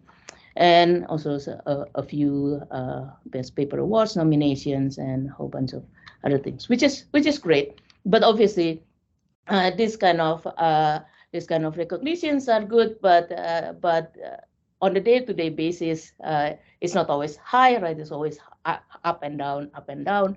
And so perhaps if I can say a little bit about lessons learned, the ups and downs of what happens in research and also in life itself, it's everything has a season. And so what we can do is, well, when there's opportunities, seize that opportunities, don't just sit on it. Then perhaps worry less and work smart and hard, especially when we can, right? So when there's like family issues or there's some troubles, and you might need to sort of direct attention, perhaps more onto some other issues. But when you don't have that, we better utilize the time efficiently as well. And I think this is one of the things I learned after I became a faculty, is that I think negotiation is one of the key tools to work smart. And it's good to seek advice, but I think in the end of the day, you need to think about the advice that were given and also make the decision yourself, because in the end of the day, you know the situation much better than anyone else, for instance.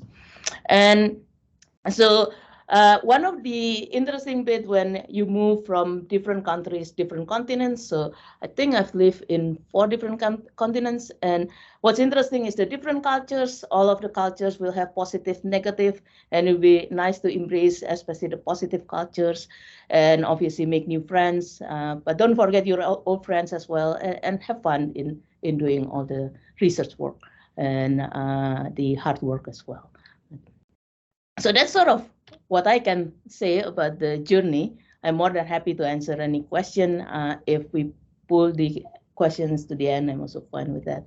Just let me know, or just interrupt me if you want to ask questions. And so now about how to successfully navigate a PhD. So when I got this topic, I was trying to figure out, okay, so what does it actually mean by successfully navigating a PhD?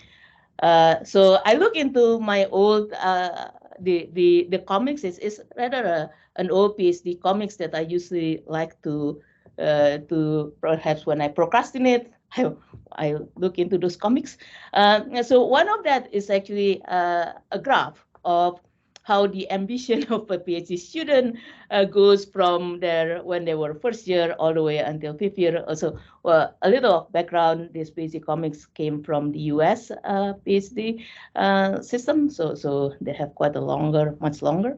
So it's a benefit that we are here in Australia, that we usually finish 3rd year or 4th year, right? So basically, it's not so bad. We still have quite an ambition. But hopefully, of course, this is just a joke. But hopefully, of course, you have a much higher ambition. But at least we are not so bad compared to after that. But yeah. So hopefully that's well received. But joke aside, so I guess successfully navigating a PhD basically means we get the PhD degree, and we learn some skills and knowledge. So I think these are the some of the most important skills that we learn during the PhD time. And we sort of build some portfolios, right, for the next job, and it's hopefully a good portfolio so that we can get a good job afterwards. And obviously, we want to do all this while keeping our health and keeping our family intact. So that's I think it's important as well.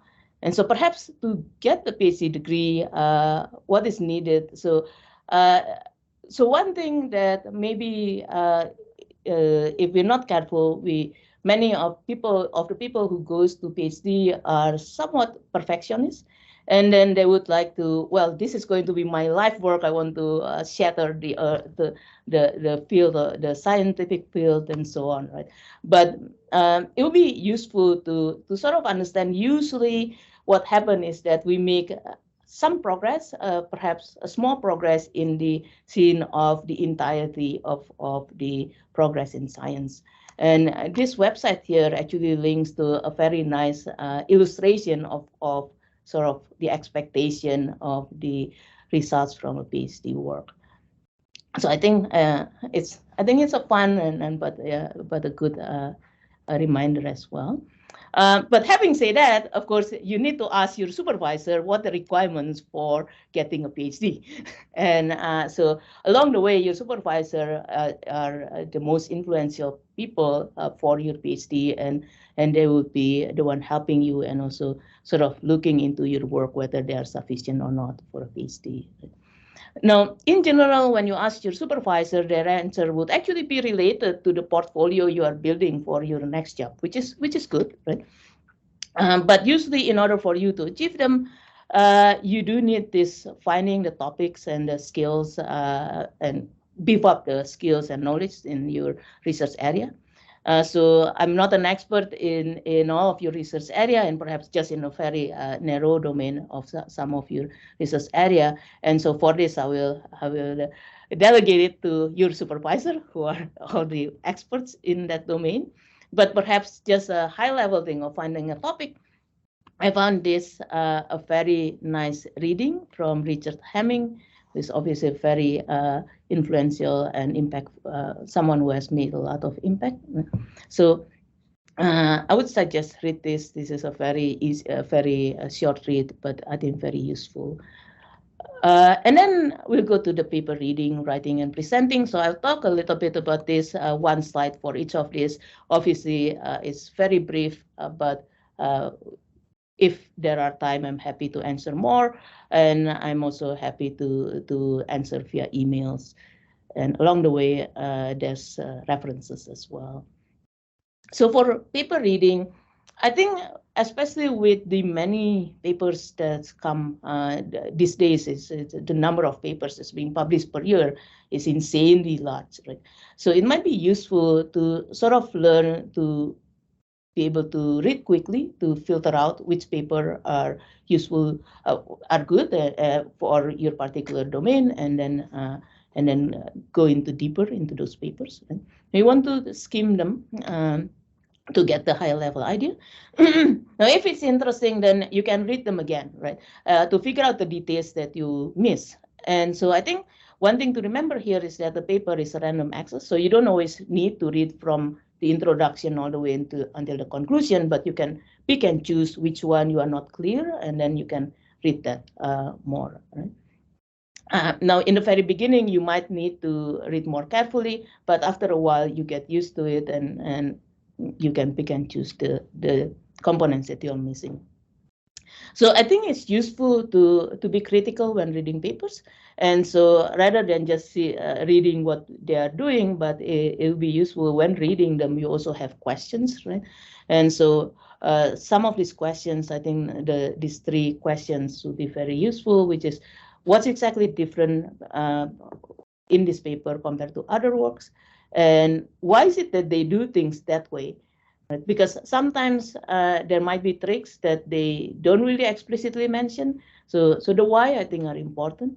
And then obviously, what's the assumption? And what if I change this assumption? What if? So I think asking the what if is useful. And that can also lead you to perhaps new ways, and perhaps you can expand those papers yourself. And when you're doing that, it's good to make notes because otherwise you'll forget. Well, I forget easily, so I do need to make notes. And keep a bibliography since the beginning of your PhD, because in the end, when you write your thesis, then you can just refer to them. That's easier rather than if you just if you don't keep this, then at the end when you need to write your literature review, well, you need to gather all these papers again, and you might have forgotten quite a number of them. Okay, so that's paper reading. The writing, so I found these two books to be quite a very good book. So this one, I found this to be providing like the what of good writing, and this one provides more on the how. So it's nice to read them. Perhaps just a very brief one is it would be useful, especially if you're starting, right? So these are some of the early days for writing, like your first paper, your first two papers, for instance. It's good to write an outlines just to be clear what you want to convey in the chapters, sections, and even paragraphs, right? And you do want to have each paragraph to just convey one point. That's usually a good paper. A well-written paper. And then so ideally you want to put that particular point you want to convey in either the beginning or the last sentence, so that the idea is that if somebody are skimming the paper and they will just read the first and the last sentence, they still get what the paper is trying to say. So it's helping the reader to read them fast as well. So these are a little bit more technical, so please don't forget to define terminologies. That's for a reviewer, that's usually the most annoying part. Then as much as possible, you want to keep it simple. So sometimes I see mathematical equations are being put in just for complexity's sake. Don't do that, please. You want to put in mathematical equations to be precise, not to just show off or to add complexity. Right? And then if we do need to write many equations, it would be good to provide some intuition of why you want in this form, or just some brief intuition, right? Usually, what does it mean? Perhaps one or two sentences will be sufficient, but providing those intuition will be helpful in English form. And have someone else read the draft and obviously revise. So have someone else to read the draft. I think this is definitely important, especially when you are writing something important as well. Okay, now presenting is also important, right? You want to get your work to be out there for people to notice and to understand what can this be useful for them and the impact of your work, right? So I think one thing to note is that unlike papers, which is random access, presentation is not random access. So you want to be able to tell the story in somewhat a linear manner, right? And you also want to help them to figure out the story along the way, just in case people wander off. And so usually, if you have a longer talk, then you might want to have outline and for something like a reminder for people. And so in many cases, less is more. So don't try to put all the things don't try to fit in as much as possible, but try to see what is important and what's the highlight, what's the key points that you want to talk about. And I think it's also useful to know how fast you talk and then use them to estimate the number of slides. So for instance, in many cases, the rule of thumb is 1 to 2 minutes per slide. And so you can figure out if you have 20 minutes that you use, you may have 20 slides or 15 or something like that. Right? So use illustration, but make them keep them simple, keep them clear. Right? So and the last one is rehearse. That's very important, especially if you are going for a job talk. I think you better rehearse this multiple times. And when you are rehearsing, it might be useful, especially for things like job talks, right? You want to rehearse up to the point that you can know that at this slide, roughly how long do you need to finish? So that if people interrupt you along the way, then you can sort of calculate, well, if I just go on with what I have in this entire slides, then I may not finish on time. And so maybe you can skip a few, but hopefully the things that you skip are not actually important things. So as that's some of the things, and these are some of the references that I think are useful advice. And yeah, so take a look at them if you need. So that's basically for how to successfully navigate a PhD. So yeah, I cannot see anyone, but so hopefully that's okay. Okay, now how to progress your career after concluding a PhD. This is also another things that I was asked to talk about. So there's actually many pathways after your PhD, right? So I don't think, I think traditionally we always think that after a PhD you need to go to academia or do research. So a PhD is a research training. However, you can use the training that you have for many other jobs, not just for academia and not even just for research, but it sort of teaches us how to be more critical, how to actually to translate results, new technical results quickly, and so on. Right? So yeah, so these are just some of the potentials of the pathways after a PhD. So industry, I think these days, especially in computing, many people want to actually start their own companies, so startups. So there's a lot of support as well these days on doing that. So perhaps it's a little bit down at the moment, but hopefully that's pick up again. And then obviously, if you join a company, then there's also questions of which part are you still going to be in the R&D, or are you going to for other parts of the company? That could be as well. And so research organizations, defense, government lab, and so on. But you can also not work in research, for instance, like if you become a project manager, a program manager, right? Then you can also, there's also a lot of other domains that you can enter to that may not actually do the day-to-day research, but the skills, the critical skills that you've learned are very useful. Okay, so now, well, regardless of what you've preferred, it is usually good to sort of know what you want. You don't need to come up with, yes, this is my life plan for the next 10, 15 years. That's a bit difficult, if not impossible. But at least you know roughly, right? So perhaps in here I also mentioned, if you should not make yourself, I need to know everything and I need to plan everything for the next 10 years of your life before doing anything, because then, well, that's you might never get to do anything then. But if you don't think at all about what you want to do, then that might also be not a good idea. And it might actually mean that, well, you just follow what others are doing, which also means that if everybody is doing the same thing as you are, then, well, the question is, what's your niche, right? And so the competition can become stiff, and you need to somehow stand out, right? So that's the difficulty if you do that.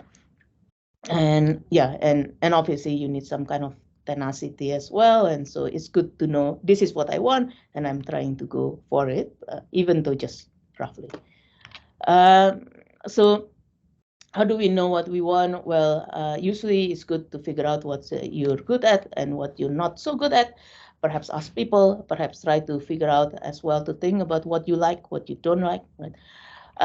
Now, sometimes it might be the case that it seems the characteristics or the skills that I need to do this dream job that I have are not exactly the things that I'm very good at. So, well, in such cases, it might be useful to think exactly what's needed in those domains of your dream job. Don't give up right away, right? So because sometimes it might just be because many people are doing it that way, but there are also other ways of actually doing things, right?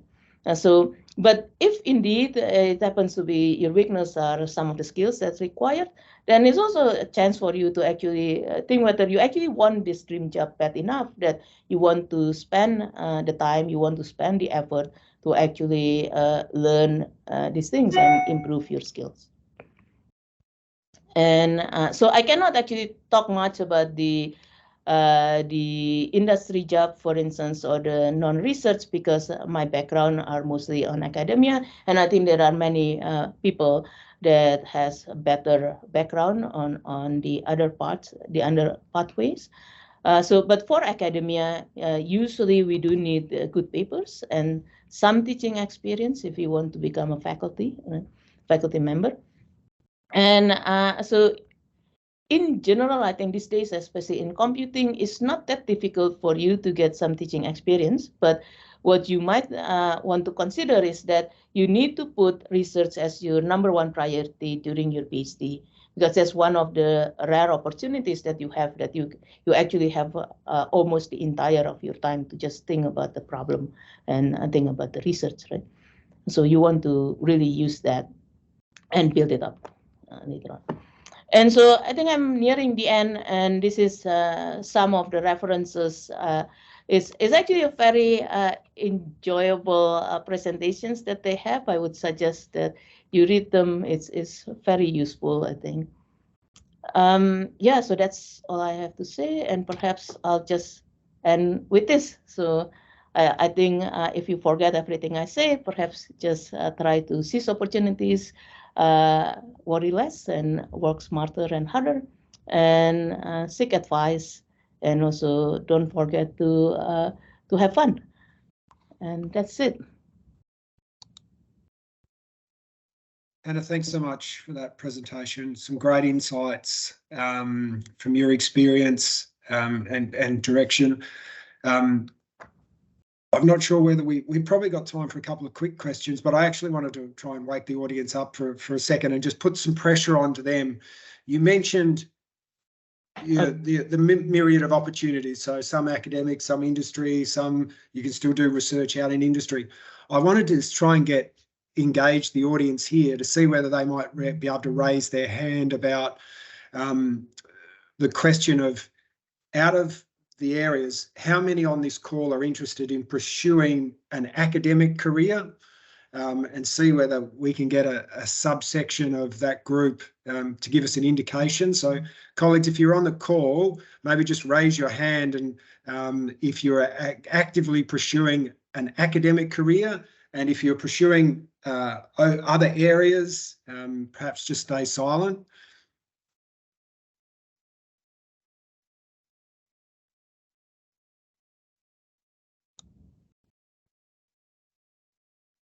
Couple coming up there now.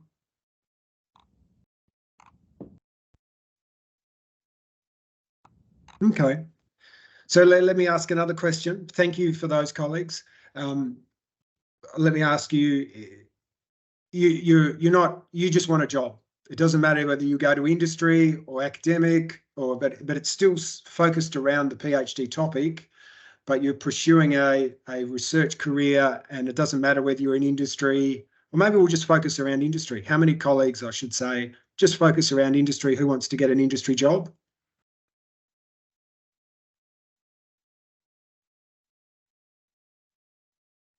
Yeah, small number.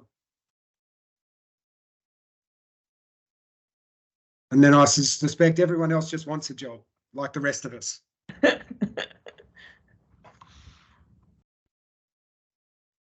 Just turn a couple of these things off so I can get back to the chat. We haven't got any questions in the chat, Hanna, but I am mindful of time, and I just would echo your other professorial chair, his comments, Chris Fluke, and a great advice from Hanna, regardless of what stage your career is at. I think you've given us great insights, and when we look at your career and your trajectory about moving around and engaging with academic colleagues, both within industry and within the academic community, I think you've demonstrated that, and some great insights about publications and presentations and those things that will stand the test of time, regardless of whether you're in industry or working in the academic area. My pleasure. I think it's been interesting listening to all the PhD presentation as well. I think they're all great work. I mean, that's amazing work, definitely. Yeah, exciting to see what's next for everyone. Yeah. So let me pass on a vote of thanks to you, Hanna, and all of our presenters today. Some fantastic talks and great science have been able to listen to, some really impactful research. As we've said, the session has been recorded and we will put this on our YouTube channel that will be available on the SmartSat intranet. I believe we've got a next session planned for around August, but I would invite you to please keep an eye out on the SmartSat newsletter.